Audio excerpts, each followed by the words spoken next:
Babe of the day. Babe of the day. Christina Applegate. Kelly Bundy. Okay, that's it. End of video. Nothing more to say. Psych. Just had to get that out of the way. If you were a male anywhere from 6 to 30 in the 1980s and 90s, Christina Applegate, as Kelly Bundy, was your sitcom dream girl. She had quite a career before and after Married with Children, but I don't think it's out of line to say that everyone will remember her best as Kelly Bundy. Kelly was a great character, and Christina nailed it. There has never been another character that looked as sleazy as Kelly that made me laugh as much. She was born into a pretty comfortable financial situation. Her father, Bobby Applegate, was a staff producer at Dot Records. Her mother, Nancy Pretty, was a singer and actress. Shortly after Christina's birth, her parents separated. Her mom never remarried, but she had a relationship with singer Stephen Stills of Buffalo Springfield and Crosby, Stills, Nash & Young fame. I always liked Stephen Stills. He's just a really great guitarist and songwriter. Interesting enough, he and Christina have always remained friends. One of her most treasured possessions is a guitar Stills gave her when she was little. Christina has two half-siblings from her father's second marriage, Alyssa and Kyle. She and Alyssa are tight, even living together when Alyssa went to college. Christina started acting almost from the time she was born. Her mother would take her along to every acting job and audition. When she was just 3 months old, Christina was the star of a Playtex Nurses commercial. She also appeared with her mother in an episode of the soap opera Days of Our Lives. In that episode, however, she played a boy named Bert. It's funny now, because there would be no mistaking her for a boy later on down the road. She was groomed for show business from the start. After all, she was born in Hollywood, and she sort of had an in to begin with. It was only natural for her to want to be in the spotlight. As a very young child, she studied various styles of dance, including jazz and ballet.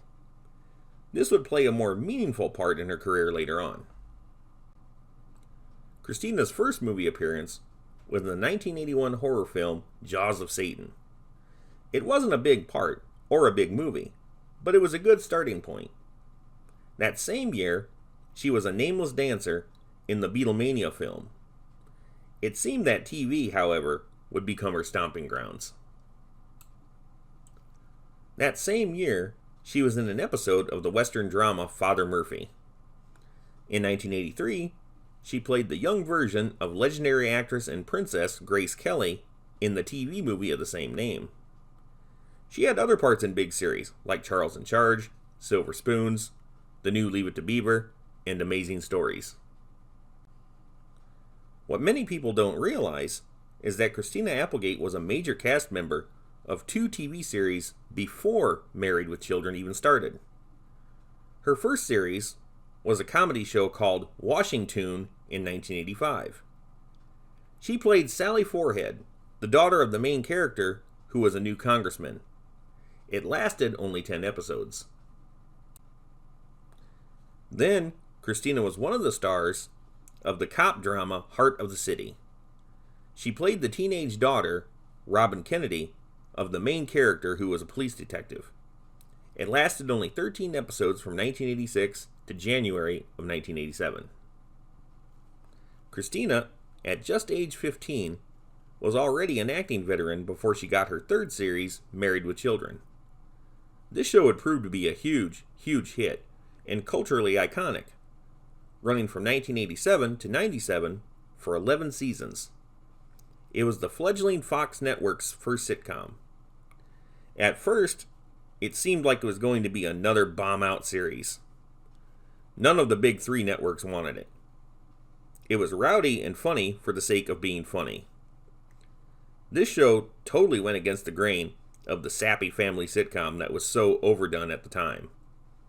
In this show, nobody learned any lessons. There were no very special episodes that went into dark places. There was no drama, period.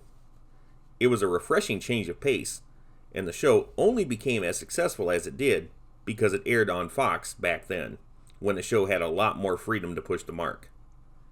Fox is clearly not the same network it was back in the 90s. A show like Married with Children would probably not get on Fox today, and that's a pity. There needs to be solid comedy shows on broadcast TV today. Christina Applegate was not the first Kelly Bundy hired for the show. When they filmed the pilot episode, both Bud and Kelly Bundy were played by different child actors. Ed O'Neill, who played Al Bundy, and the show's producers, felt that the children and the parents lacked on-screen chemistry. Before the pilot was aired on television, the Bundy children were recast with Christina Applegate and David Faustino as Kelly and Bud, respectively. All scenes in the pilot that featured the children were reshot. As it turns out, this was a smart move. It's hard now to imagine Married with Children with any other cast. Christina Applegate as Kelly Bundy. Wow. She really knocked it out of the park. I don't think enough can be said. Christina was always a great actress, and she plays the best idiot I've ever seen. Kelly Bundy was always doing or saying something incredibly stupid, but she did it all so matter-of-fact and with a straight face. Christina didn't smirk or break character at all. It was always interesting to see how far she would dive into the ocean of stupidity. I love her misguided expressions such as, "I'm on the horns of an enema," or, "Urethra, I have found it." Most people couldn't screw up that badly, but for Kelly Bundy, it was always as easy as 1-2-C. Even funnier is when Kelly has moments of brilliance.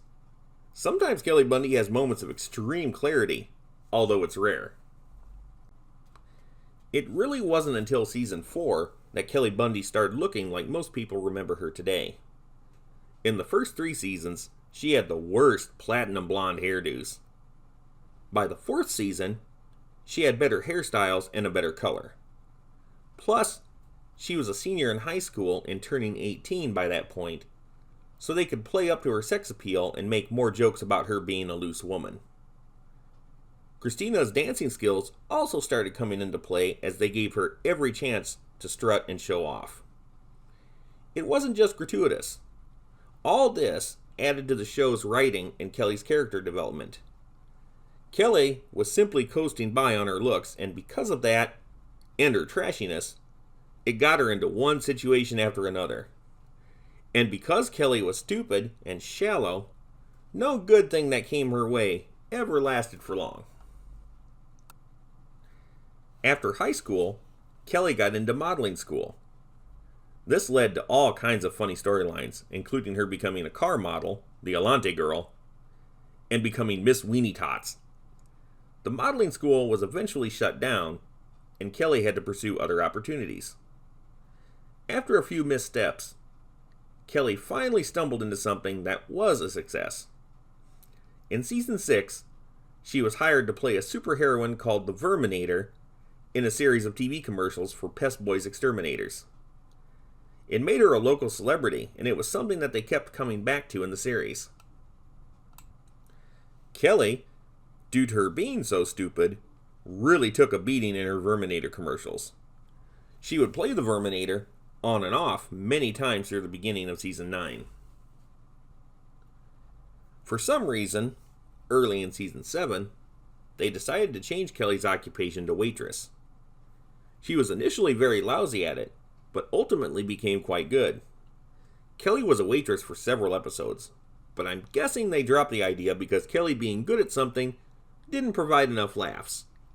Also, this was the season when the show added a new child character called Seven. It was a hugely unpopular time in the series, even with this fan. After the Seven disaster, the show wanted to put him and just about everything with the 7th season behind them. Early in season 8, Kelly revealed the diner she was working at was shut down for major health code violations.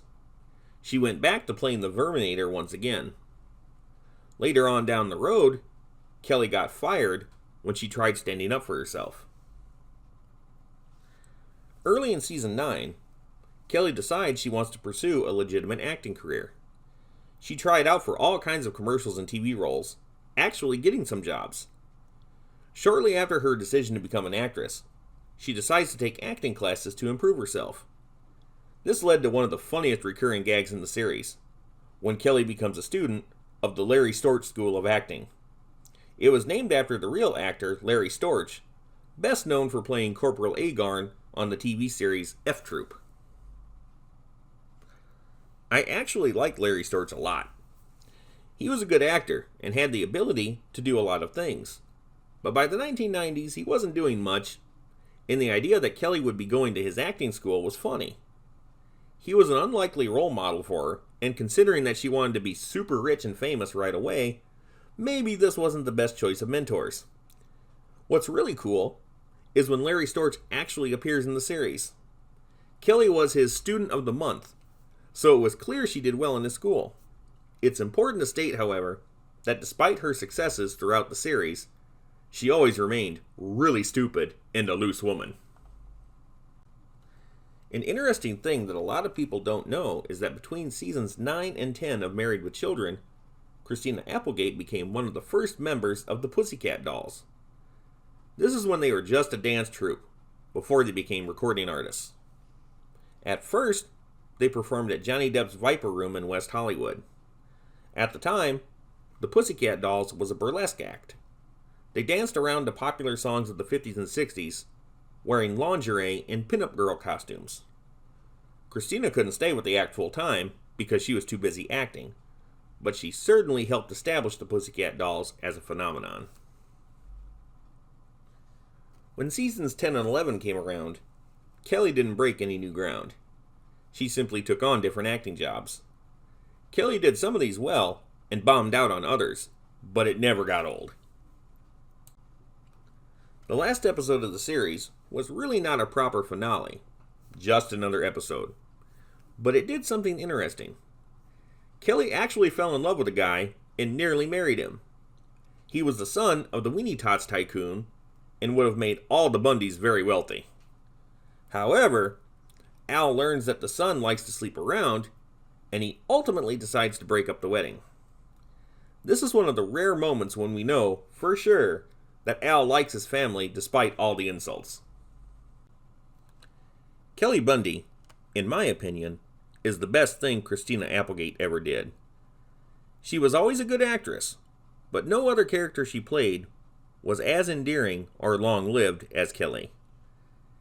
After the series ended, Christina wanted to distance herself from the dumb blonde role. I get it, she didn't want to be typecast. However, I think she did too good of a job distancing herself from the role.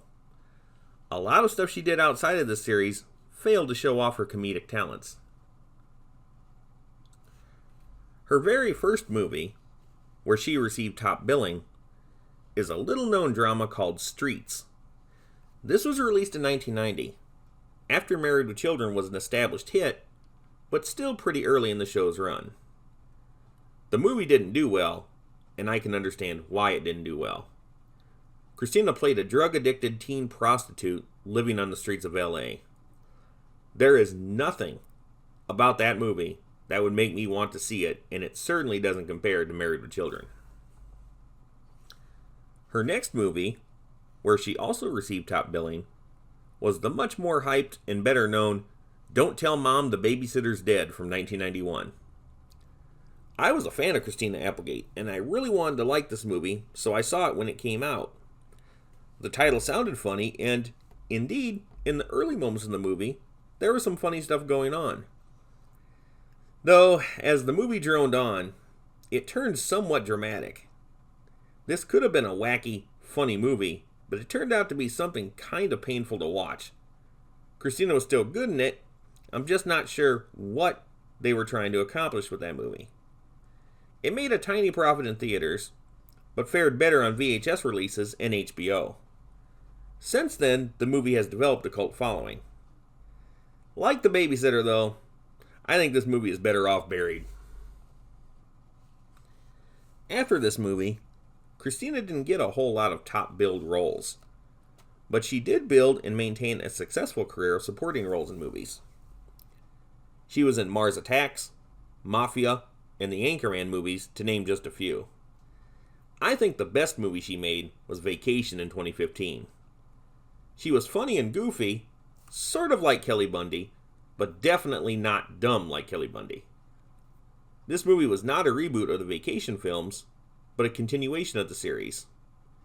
This time around, Rusty Griswold is the father of the family, and Christina played his wife. The movie was commercially successful, although critics didn't like it.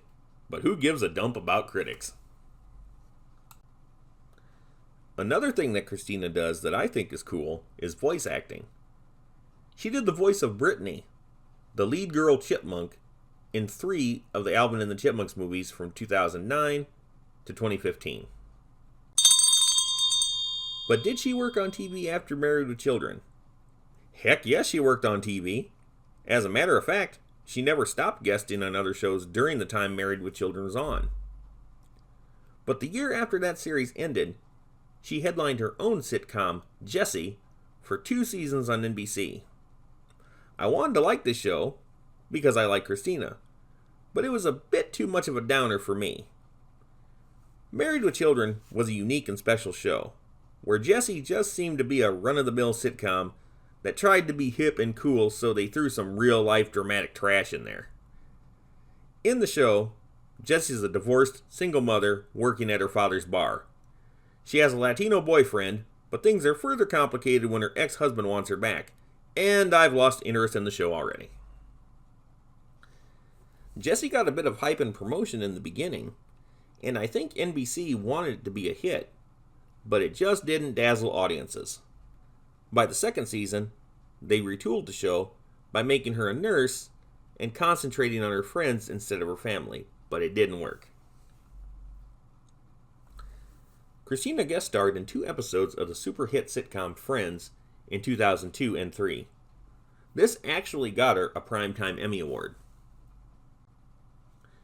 From 2007 to 2009, Christina got another series of her very own called Samantha Who on ABC. This was a quirky sitcom about a woman who was the vice president of a real estate firm. She survived a hit-and-run accident, only to develop amnesia. It wasn't long, though, before she realized she was a terrible person before the accident, and now she's trying to make amends to everyone in her life. From 2011 to 12, she got yet another sitcom on NBC called Up All Night, where she was a talk show producer. Her last series was on Netflix, and originally ran from 2019 to 2022. It's a different kind of show for sure, but it's her second most successful series after Married with Children. The show was called Dead to Me, and it's a dramedy about 2 women who become friends in therapy after going through tragedy. Christina plays a realtor who lost her husband in a hit-and-run accident. Does that sound a little bit like Samantha Who? Linda Cardellini plays Judy, who initially claimed to have lost her fiancé to a heart attack. It turns out, Judy was the hit-and-run driver who killed Jen's husband, and the fiancé just broke up with her. Jen and Judy become friends despite it all, but this show is really messed up and dark. It's not my type of show, but it definitely has an audience. Christina has been married twice and has 1 daughter from the second marriage. In 2008, she became a breast cancer survivor. In 2021, she was diagnosed with multiple sclerosis. She struggled to film the last season of Dead to Me, but followed through, ever the professional. Since then, she has largely dropped out of on-screen acting, but plans on doing more voiceover work. In the works is a Married with Children animated series where she will reprise her role as Kelly Bundy. Christina Applegate has been iconic since the late 1980s and became quite distinguished as an actress. Not only did she look good in her comedy appearances, she gave her character some distinction. Kelly Bundy is not a character you can easily recast. Since that show, she took on a lot of different acting jobs that appealed to a lot of different kinds of TV and movie watchers. It isn't just me. A lot of people will agree that she makes one fine Babe of the Day. Babe of the Day.